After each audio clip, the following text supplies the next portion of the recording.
connecting the dots, connecting his guests to the world, creating more connections. Welcome to The Connection. Meet your host, author, coach, Air Force veteran, Jay Morales.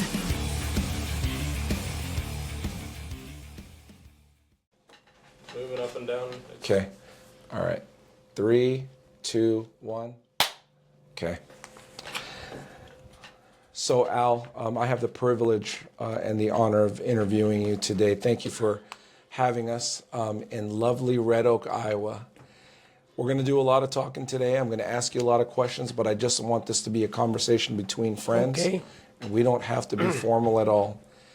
The reason I want to share this story is I want to honor your legacy. I want to honor your values in life, and I want you to speak to this generation. So keep that in mind as we talk. So Alvin Hayes, Motor Mac third class, and that's Navy, correct? Right. Right. So explain to me, first of all, Motor Mac third class, like that rank doesn't even exist anymore. I'm sure it doesn't. Right, because now it's ensign and seaman basic and things of that nature. So tell me, 1943 is when you joined. You needed your mother's consent. Yes. And my dad's. And your dad's consent, okay, because you were 17 years old. Yes. Then they held you and they used you in 1944. Then you entered in 1944. Yep. Entered till 1946. So take me back to the day you spoke to mom and dad about, because you volunteered, you weren't drafted. That's right. So tell me about that, Al. Well, I wanted to join the Army because my dad had been in the Army. Okay. And World War I. Oh, okay. And he got knocked out in the Argonne Forest in France. Okay. And they left him for dead. 4 days later, they'd come by and picking up the dead, and they seen him move his arm. And that's when they discovered that he was alive. Did you already get notified that he was KIA or? Well, I don't know any more. You don't know more than just what you said. Yeah. Yes. Wow. So Dad's moving. And Dad wouldn't let me join the Army. Okay. Because he said he'd already been in so many foxholes with water trying to call it my bedroom at night. Yeah. That he said, I don't want anybody to have to go through that again. So. Well, I had a school teacher that had two nephews they were twins, and they had joined the Navy in 1941. And they were on the battleship Oklahoma when the Japanese hit Pearl Harbor on December the 7th. Wow. And it rolled there in Pearl Harbor. Pearl went Harbor. Down. Yeah. So they had to jump out into the greasy water, swim Through the fire. keep the fire away from them. Yeah. And the school teacher says that they was coming home for Thanksgiving dinner in 1943. Okay.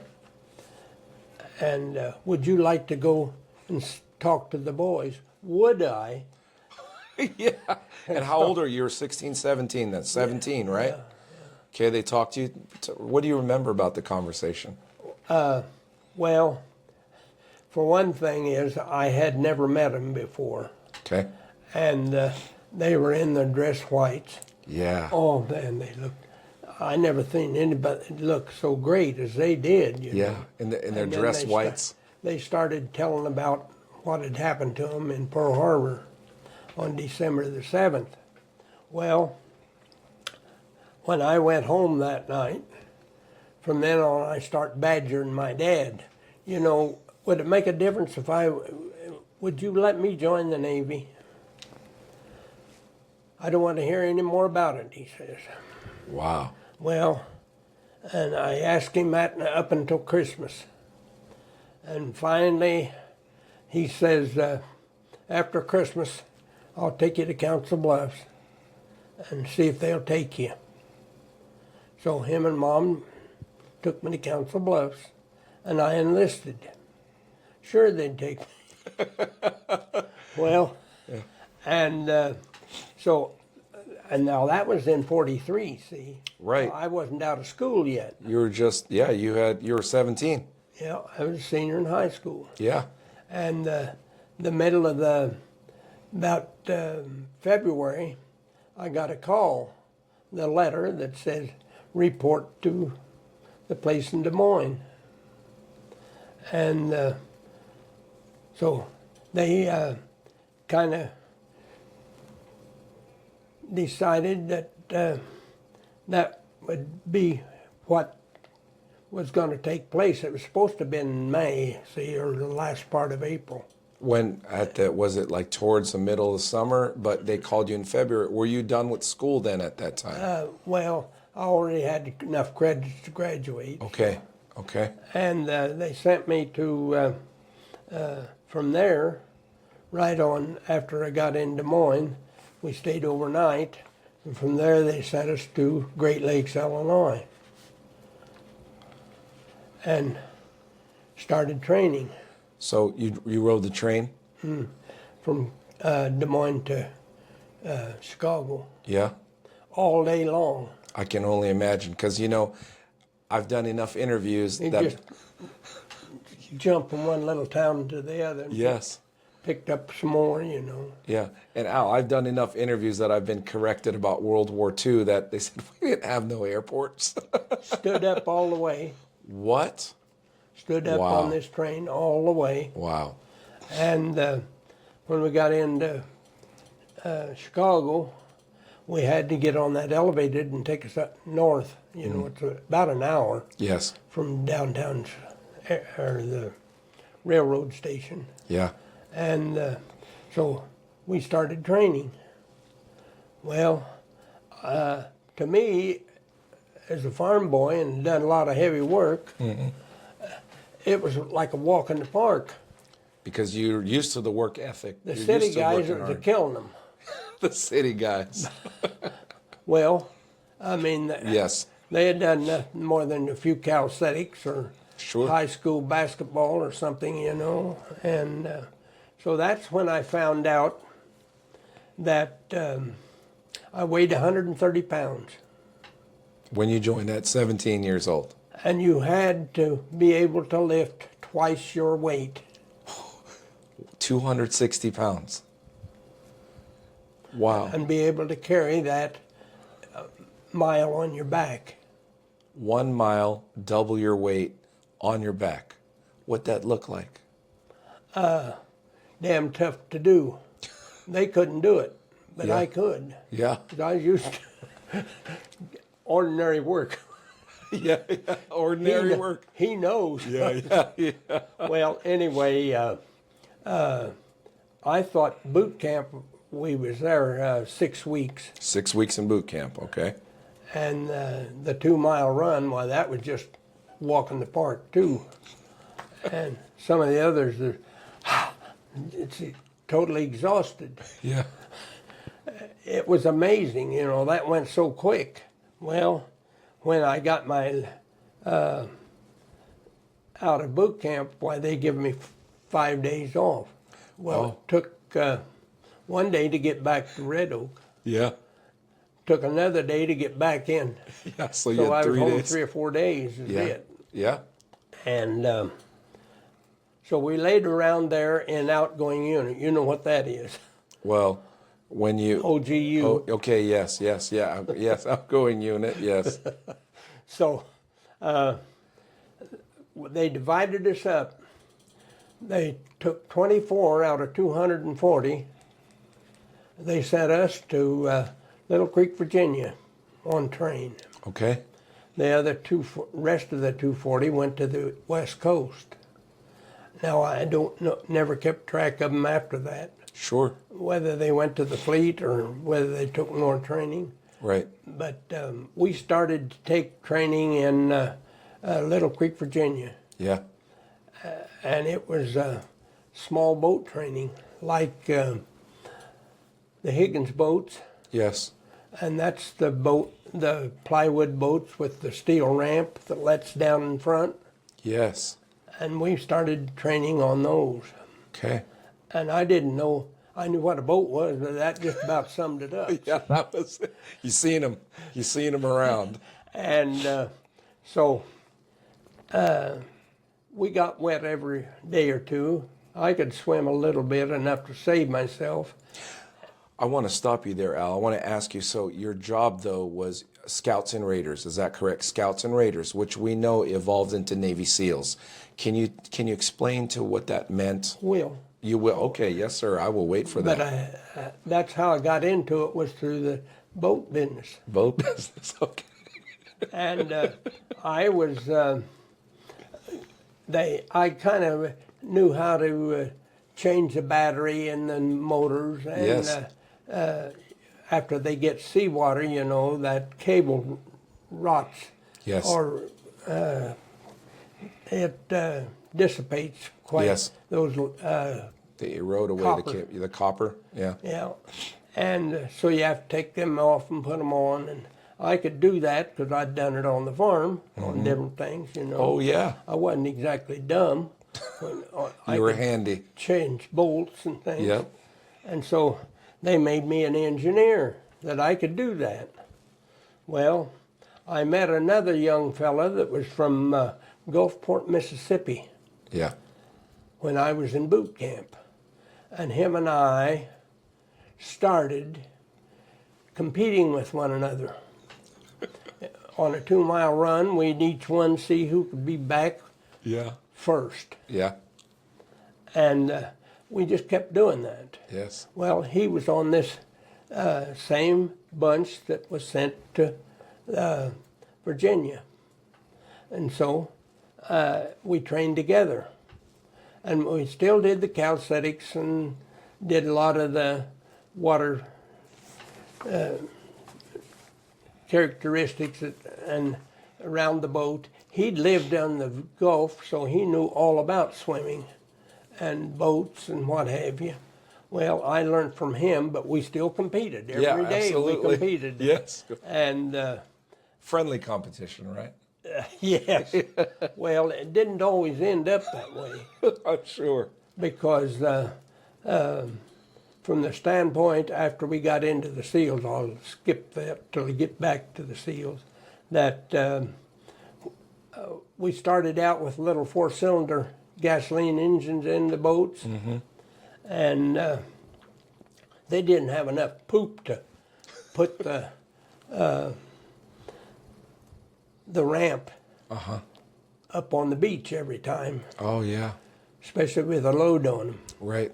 So they took those out and changed the boat larger. and everything, and put in 4-cylinder Buddha diesels. Okay.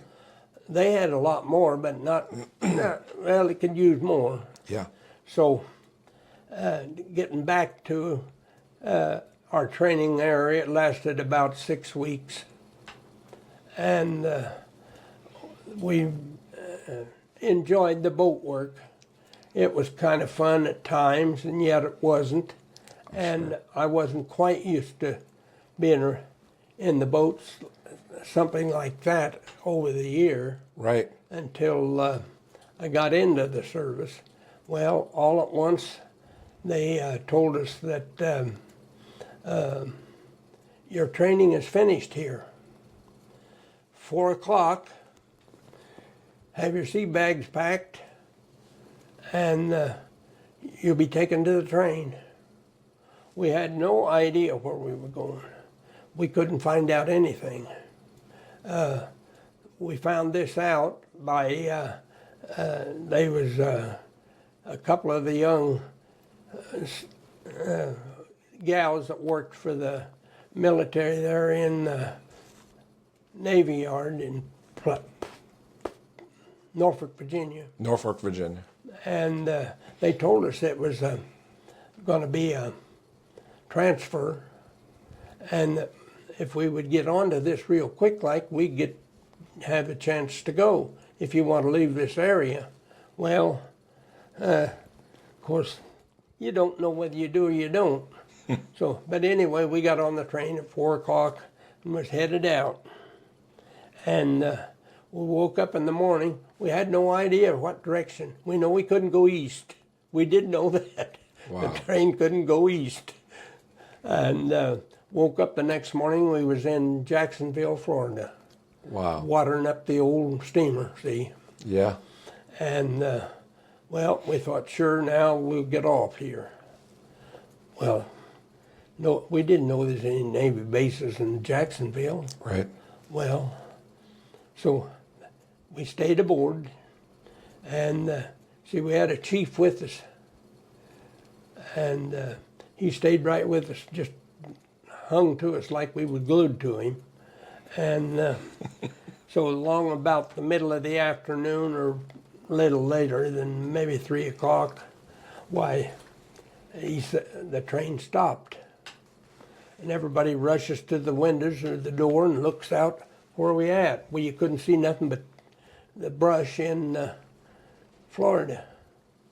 Undergrowth and all of that kind of junk. Yeah. Where in the hell are we? I would have asked the same thing. And he says, off, boys, off. Throw your sea bag out. And he says, about a half a mile down here, he says, there's a road that goes crossways here. And there'll be some transportation to pick you up, take you to where you're going to go. Well, it was probably a mile and a half instead of half a mile. Right. With your sea bag. With your sea bag on your shoulder. And we took about 5 minutes, and then he says, let's just double time a little bit. Yeah. Double time it, huh? And carry that, too. Well, of course, myself and Rudy Hardner, him and I was in competition, and so each one see who could outdo the other. Whole mile and a half. With that on our shoulder. Yes. Well, we got down there, and there was a couple of trucks that looked like cattle trucks with a high side, just like any place else. Yeah. Was a cattle truck. So throw your sea bag in one, and then you get in the other. Yeah. And we drove through the brush for 20 minutes, and we come to this little town called Fort Pierce, Florida. It was a small town, looked kind of like, small as Malvern, or Small as Malvern, huh? Yeah. That's small. didn't amount to much then, Sure. see? Sure. And we come to this bridge. Everybody was looking, Yeah. and there was a sentry. It looked like a brand new bridge, and it was. And there was a sentry on each end of the bridge. Oh, yeah. They had to stop and get permission to cross. Mm-hmm. We got on the other end. They had to stop and get permission to go ahead and go through the gate and unload. Well, we couldn't see nothing but this brush. There was no buildings on it at all. We did see one big white tent. Great large tent. And of course the first thing, some guy in the back didn't want to be recognized, says, where's the barracks? He says, 15 minutes you'll be issued one. Oh. Well, okay. We didn't know what that meant. That means a tent. Right, a tent. You're not getting in the barracks. He said, well, where are we going to place them? He said, you'll find out. And finally we grabbed our sea bag and marched up several yards, and there was a kind of a open way through the brush there, and not a walkway, just kind of a opening so you wouldn't get scratched. And we went through that, and he says, your tents will lay there in a pile, your barracks are. Put them together right on the beach. And we did. Right on the beach. Right on the beach, just above the water line. Yeah. On high tide, you could just, with the wind in the east, you could end up, you wouldn't have to wash your feet that day. Well, that was convenient. That was, that was a little different in the farm country, let me tell you. Well, from there on, it got more interesting. All right. And they told us that very same day, Uncle Sam owns you, night and day. He says, you're going to be down here, and he says it's 20-hour days every day. 20-hour days. And you might get to sleep 4 hours, and you might not get to sleep any, but it's still 20-hour days. Yeah. And he says, half of the time you'll be working at night, studying. And he says, first thing in the morning, at 2 o'clock in the morning, he said, we're going to do 10 miles. Right in the morning, 10 miles. Yeah. With a pack on. No pack, wasn't just with a pack on. Okay, just 10 miles. Full okay. dress, Okay. combat yeah. boots Whoa. and everything. And so 5 up, 5 back. See, that gives you 10 miles. Yes. And he says, right now, he says, there's going to be your director or teacher is going to be with you every minute of the day and night. He said, you'll think that he's part of your life. And we did. Every 3 out of the 24 of us, they had 6 instructors. Wow. And they was with you.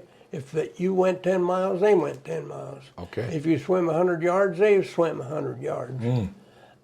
You couldn't goof off. No.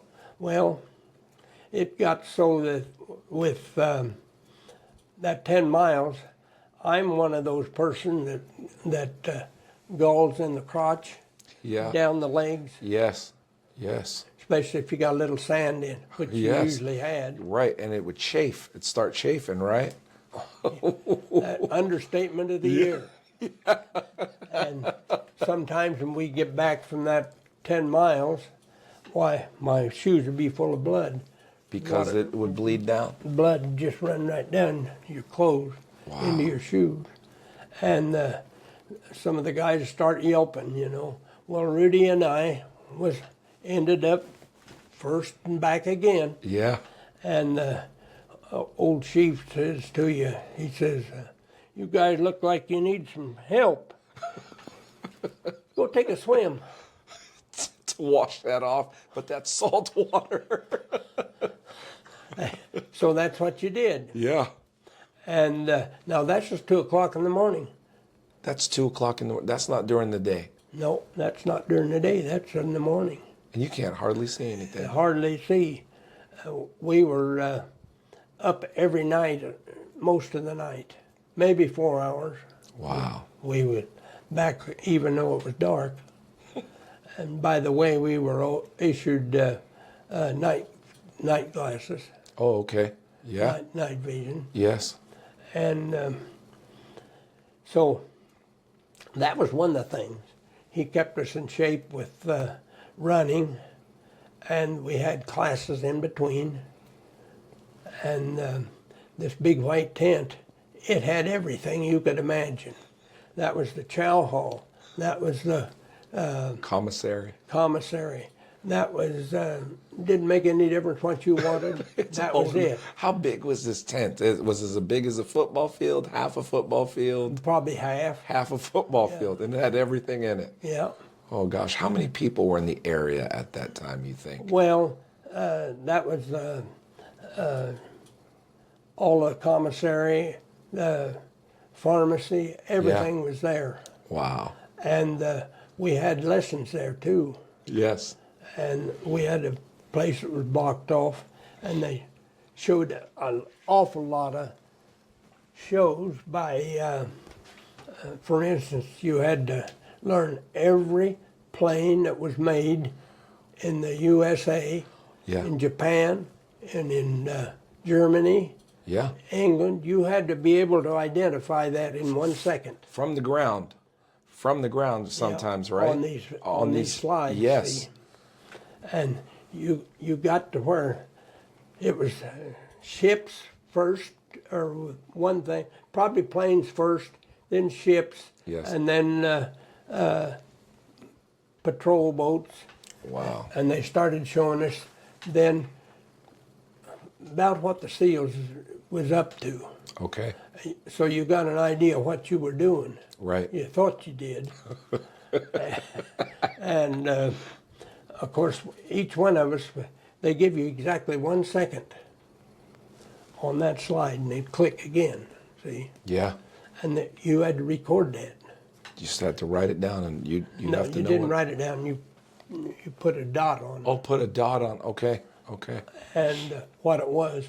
And you had to be before we left there, you had to be 100% perfect of what you seen. Wow. Because that may be what you will see in 1 second Right. where you're going. Right.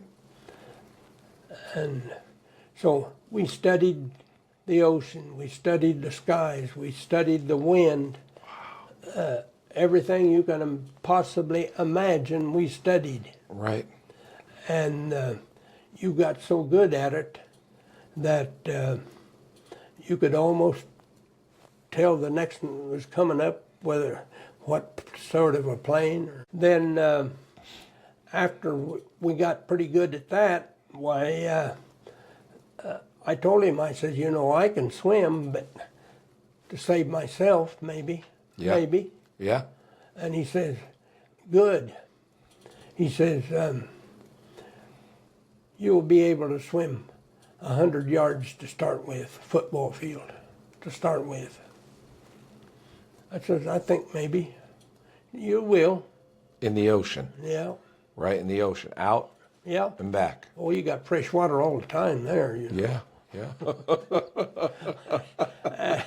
And it may be in the daytime, maybe at night. Sure. And so, of course, Rudy, he kind of protected me then because Okay. he knew how, see, Yeah. living on the Gulf. Yeah. And but we still competed. Yeah. And so it wasn't very long until we'd learned one thing and then another, and it come to be on Saturday, I believe, one Saturday, and the chief says, we own, you guys are doing pretty good, we own you. You understand, we own you, period. Yeah. And What did you think when they said that? well, we signed up for it, I guess. Right? And then he says, I should have put this in before, that he says, out of the 24 hours, he says, we own you every day for that 24 hours, but you might get 4 hours of sleep. You might. You might. And he says, on Sunday, he says, from 10 till 12, that's your free time. You can write letters. You can't call because there's no phones. Right. Right. There are no phones then. Yes. And he says, or you can take a nap, whatever you want to do. But he says, then the church services Okay.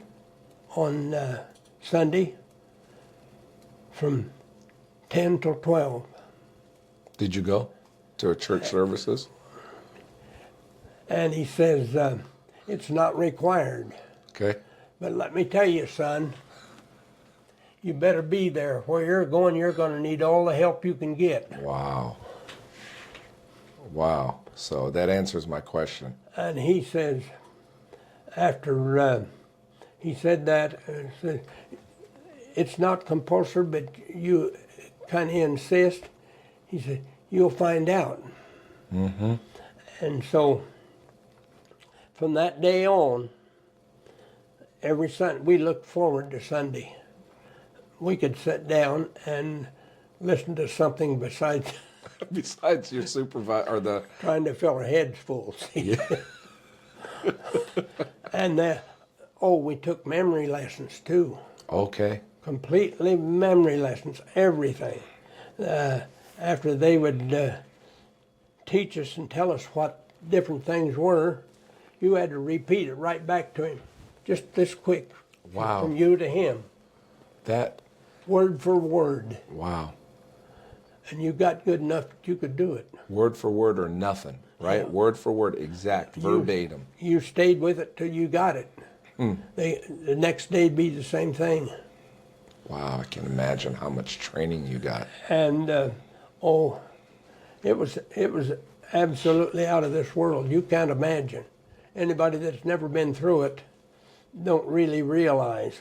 And then we got far enough along that they said, today is the day that we're going to learn to swim underwater. Okay. I told him, he said, you'll learn or you'll drown. Now, just one or the other, make up your mind. Well, here you are. We could, 100 yards underwater, is a football field. Yes. And That's different than being on top of the water, right? 'Cause- quite a bit. And it's in the ocean. yes. And you can't see much. I mean, did you have the snorkel or the mask and all that? Yeah. And they're not like the masks we have today. Oh, no. No. Those are probably the first ones ever invented. Yeah. So tell me how that was. For one thing is, you had to learn to get the mask wet. Yes, so that it wouldn't fog up. That is true. You had to spit and in then it, you right? had to learn to swimming underwater. Yeah. You take a breath underneath your arm. Oh. The air that, when you come up like that, you get some. Yes. And then you'd have to. Really? And that's where we got our air to learn to swim underwater. You didn't snorkel. Wow, you didn't You snorkel? kidding. No, there ain't no snorkeling. Wow. So we were prepared for hell what came. Yes. And one day after we'd had all of this training, you could almost tell that they were getting tired of us or something. And they told us one afternoon about 2 o'clock, make sure your sea bag's packed, you're leaving tonight. And you didn't know where? No. We went on the train, and we woke up at midnight, and we was in Washington, D.C., and the guy says, oh, my God, you mean to tell me we're going to be attaché to some high up Yeah. admiral or something? And so, nope, the train stopped, and I think they took on something else. And anyhow, we wasn't there very long, and we kept going north. And about the middle of the afternoon, we got up to Providence, Rhode Island. And they said, everybody off. Well, there's a lot of shipbuilding and stuff up in that area. Mm-hmm. Well, they said, you will be bussed over to the island, Fall River, Massachusetts. Okay. And the ship will be in, it's at sea now, but it'll be back in, when it comes in. Yeah, whenever it shows up. And so they put us up in a hotel. About 2 days later, when the ship come in, and they come over in one of the boats and took us back to the ship. And that's the first that we'd seen it. It was a brand new ship out on shakedown. Wow. And it had fired the guns, and it broke all of the glass mirrors and the restrooms and everything. And the big compasses that float in. Yes, in the globes almost. Yeah, Like, okay, yes. okay. Yes. It broke both of those. Wow. And That's how powerful they were. that's how powerful the guns shook stuff up so much, see. My And goodness. so we spent about 2 or 3 more days learning to put those there boats on the ship, the Higgins boats. Higgins boats, yeah. Took us 13 hours to put them all on. We had 32 of them. Wow. How many of you were loading? That's fast. They was let's see, 2, 4, about 8 places they could load them. Right. Wow. They had davits on the side, Yes. each side And then lift them on up. a rail. Right. And that would lift them up. Yeah. And then they had the booms that would swing over and Wow. pick them up, bring them in, and set them down in their sockets. Okay, so we're talking about loading the boats. And you 32 boats in 13 hours. Keep going from there. We worked on that before we went overseas enough times that we could load them in 13, 14 minutes, all of them, Wow. and ready to tie them down. Yeah. Couldn't tie them down, only the ones on the davits you could on each side. Right. But the ones that the boom would bring them up over the top, Yeah. you had to tie them down. Yeah. Then they put another frame across Yeah. and put another one on top of that. Wow. But it was all like mechanical. Yeah. It's a lot of work still, though. Oh yes, Dangerous, you too. had to know what you're doing. Right, because it's dangerous. You could lose a finger, a hand, or that those things can fall on you. And the cables do snap Mm-hmm. after, especially they were all new because the ship was new. Mm. But and then we sailed for Norfolk. Okay.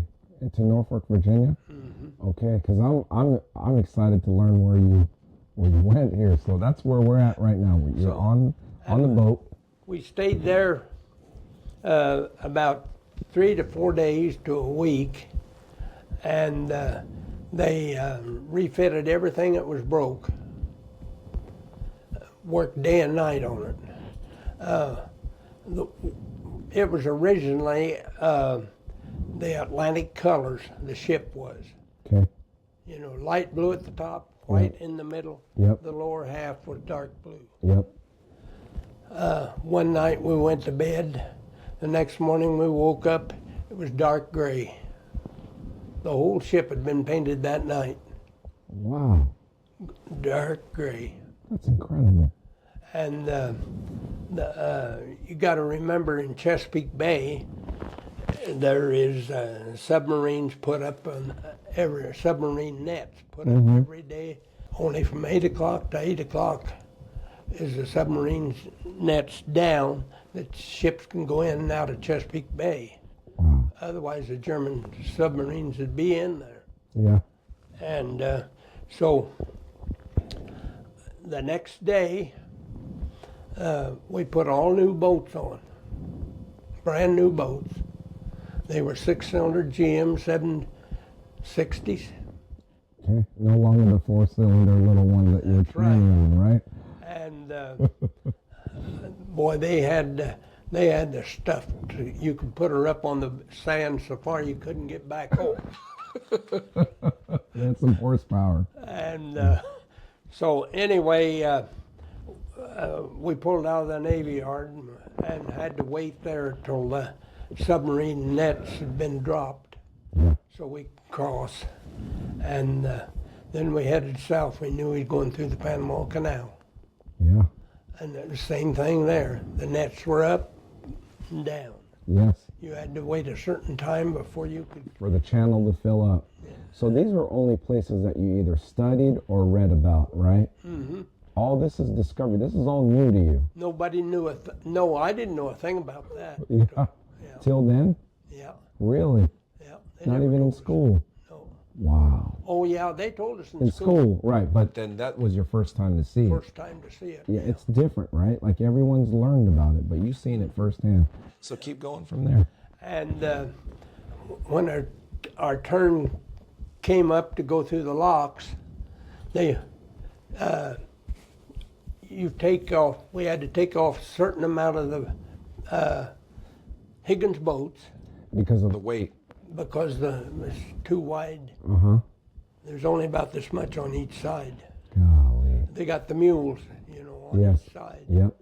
And they're chained, or not chained, but tied tight, Mm-hmm. so that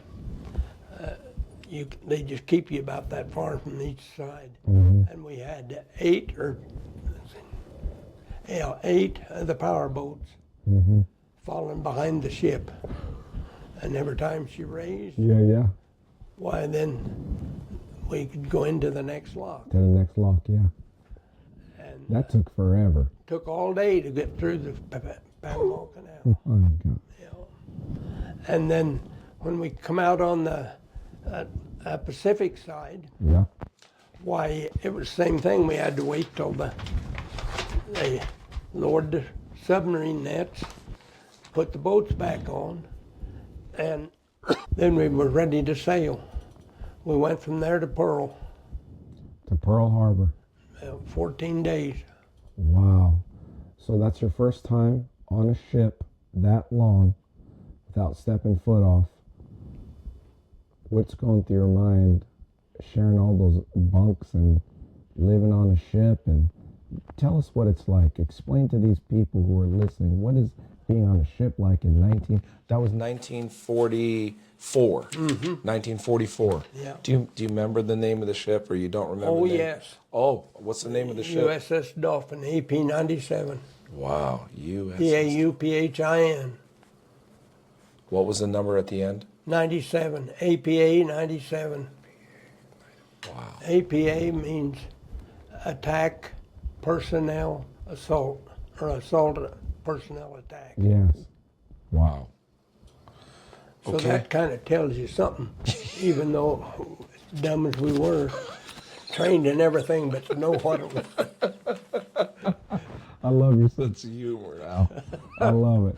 Well, it took me out of my environment, see. Sure. I had no idea, because I hadn't been around the sea. I'd never seen one of them big iron things, and you can imagine trying to make me believe they could float. Right. Right. I mean, in theory, it should, right? Yeah. But again, these are things that you've either seen in books or things that as a kid you probably just read about some things, but now you are on this big ship, on this assault personnel attack, boat, and you're headed to Pearl Harbor.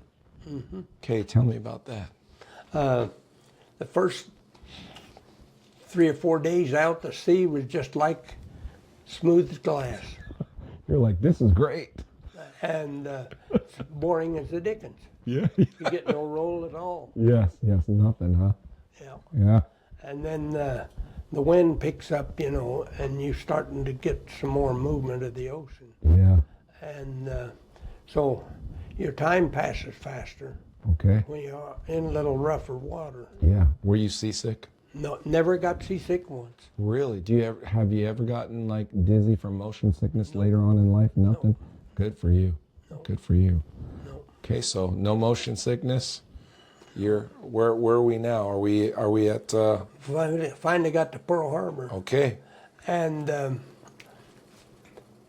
so our first impression was all those battleships upside down, battleship row. Yep. And then we were right in beside them, Yeah. And the carriers had left on Saturday before the Sunday bombing. Yeah. How unlucky can you get so lucky? I mean, these are 3 years later. This is just literally, it's that fresh. Yeah. And you're telling me these boats are upside down. All people know today of that, Al, is just The museum. You sent it when it was fresh. And you see it wasn't deep enough, Right? but what you could see, half of the ship laid over like that. Yeah, yeah. And the reason the Arizona they put her right down the stack. The Japs dropped them right down the stack and blew the engine room apart, inside out. It blew up. And the magazine, and all of them were loaded with 16-inch powder cases. And it was a sight to make you cry, even if you didn't know a damn thing about any of it. Yeah. And to think how many sailors lost their lives. So we stayed there about, I'm going to say 5 or 6 days, and refueled, took on food, and filled all of our ammunition storage completely full. Yep.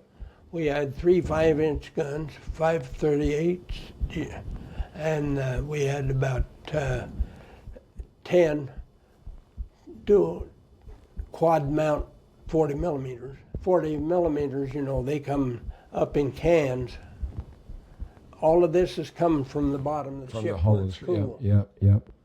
And there's 4 clips to a can, and there's 5, 6 shells in each clip, and every 5th shell is a tracer. A tracer, so you can see where it's going. Yeah. Right. Al, your memory is so vividly sharp. And the 5-inch guns, I was on a 5-inch gun, by the way, too. And the 5-inch guns were, each shell come up different. I mean, separate. Yep. On a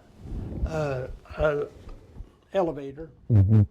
And the shell weighed 105 pounds.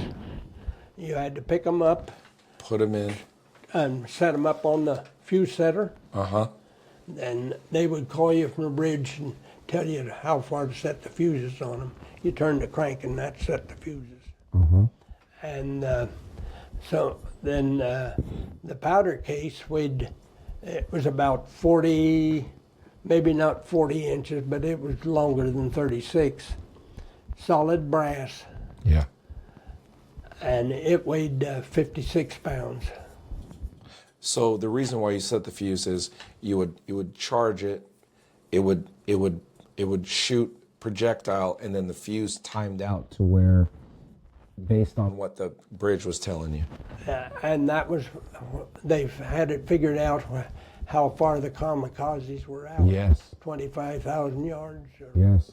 And they would bring it right down, and you would set it for that, and then you keep setting them closer, closer as the kamikazes come in. Yeah. They would come in 30 to 35 or 40 at a bunch. And you would have to fix the trajectory of your 5-inch, right? Based on, you know, what measurements were they using? Latitude, longitude? Was that what they were using? And they were telling you, here's what the numbers are, and you waited for orders to fire that. Yeah. How long would it take to cycle one shot? You mean from one shot to the other? Yeah. On a 5-inch gun, it would take about 3 minutes. 3 minutes because you have to put it. 25 people working it. Yeah. Yeah. That's incredible. Wow. And, oh yeah, I seen those powder cases so thick on the deck that they have to kick them over out in the water. Yeah. And the turret wouldn't hardly turn. Because, yeah, that's, I can't imagine. And, oh yeah, it would just melt the paint right off of the barrel of the gun, you know. Yeah. Yeah. So this was no longer training. This is kamikaze. This is a real thing. These kamikazes are coming in, attacking Pearl Harbor, attacking your ships, and you guys are firing back. Yeah. And you don't fire directly at them. Right. Because it's the shell burst. Right. And the flak is what kills the plane. Right. So, and they were coming out of nowhere. Yeah. 35 to 40 of them at the same time. How many people were battling, or how many guns were at those kamikaze airplanes? Depending on how many ships were on in the flotilla. Right. If there was 10 or 12 of them in the flotilla, the sky would be black with it. Thanks for tuning in to The Connection. It's been a fantastic journey exploring stories, insights, and inspirations that bridge our lives. Remember, every connection has the power to transform. Please subscribe, rate, and review. Your feedback keeps us going.